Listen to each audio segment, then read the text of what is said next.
chances are you're here because you want to be the best Starlord in the universe. And while this character is rated 2 stars, there's actually quite a bit of depth to this character than you think. So in this video, I'm going to be breaking down all of his abilities, show you crucial hero interactions, important game settings to change, some new tech, as well as what your game plan should be. So if all that sounds good to you, and you're ready to dominate all the way to top 500, keep watching till the end of the video, and without further ado, let's get straight into it.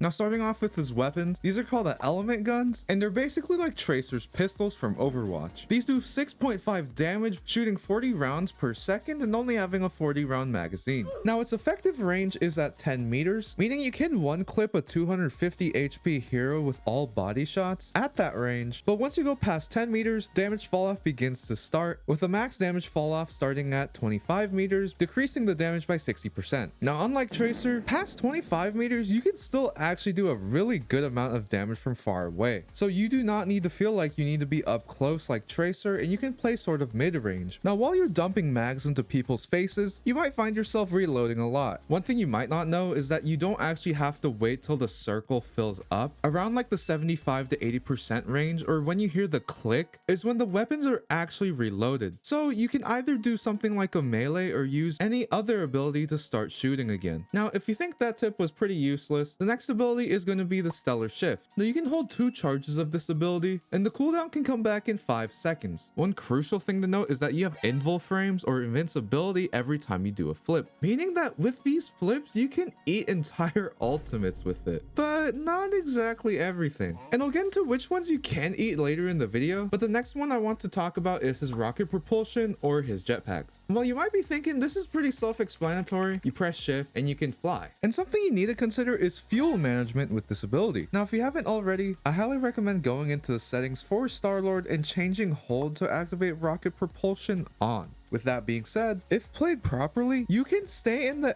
air forever. And one huge mistake that a lot of new Starlord players do is just holding down the shift button. Because after you get to the end of the jetpack, you can actually carry some momentum with you. This allows you to do things like bunny hop. And to bunny hop consistently, I highly recommend changing your jump to scroll wheel to make it easier on yourself so you don't really have to learn the timing. Rest in peace to my console players. But overall, learning how to manage your fuel efficiently will help you go farther in the ranks and literally. The next ability is going to be his Blaster Barrage, and this is also a bit more complicated than you think. This ability is basically a mini Reaper Death Blossom and has a 3-second duration. It will hit anyone in an 8-meter spherical radius, basically meaning just draw like an 8-meter circle around him and he will hit anyone with this ability in that circle. Now while very situational, a key thing to know about is how this ability works. Anyone on the circle gets a line drawn to them, meaning that if you have 2 people lined up, the one closest to you will eat all of the damage. So if everyone's in like a Groot ult or something, if there's a Groot in front of 5 people, that guy is just going to eat all of the damage from your 1E. Now there are many purposes of this ability, and I'll get into more detail about it in the playstyle section of the video, but a lot of the times this does get you killed if you use it improperly, since you're kind of just spinning there. To make yourself a bit harder to hit, you can use this in tandem with your rocket propulsion, and you mainly kind of want to use this to either build for ult or finishing a kill. Now his last ability or his ultimate is Galactic Legend. This is literally aimbot, lasting for around 8 seconds, but your fall off damage begins at 25 meters instead of 10, with max damage fall off starting at 40 meters. And since you have aimbot, you cannot crit enemies, but you can still flip. One thing I will say is that with this ultimate, you will get shot out of the sky pretty often, so you do want to call out to your teammates to give you some resources like a mag bubble, invisible women's shield, and so on. Oh, and I almost forgot about his team up ability, the Leader Soul. When an Adam Warlock is on your team, you get an extra life every 120 seconds, meaning that like every other team fight, you can just res yourself or play really aggressive for free. And while you're like quote unquote dead, you can position yourself into anywhere you want and you're in like a free flight state, and you're in the state for like a maximum of 12 seconds. And yeah, with all that being said,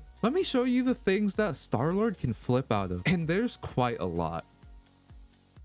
Now, I'm gonna just have a lot of these just playing in the background for your entertainment, but I'm gonna be completely real. This guy can dodge literally everything, with a couple of exceptions that I found really interesting. One thing is that the Earthbound debuff doesn't let you flip. So if you're in a no more ult or the thing's shift ability, I don't really know what it's called, you will not be able to flip, which makes you very vulnerable. Another thing I found interesting is that you can dodge Bucky ult with your flips. However, if you're already debuffed by the ult, you can sort of like pseudo cleanse it, as every time you flip, it does go away. So with knowing that, you can use both of your flips to just buy some time to not get your whole team reset by you. But other than that, all you need to worry about is the Earthbound debuffs. And another bonus thing with his E or his barrage, many of you may know that Magneto eats a lot of projectiles in his ultimate. However, you can actually damage Magneto with your E, so this is like a guaranteed 200 damage or so. If the Magneto chooses to use it to like kind of survive and tank some shots, you can finish him off with your E without shooting into his ultimate and not doing any damage. With all that being said, let me teach you how to actually utilize all this information in the actual game.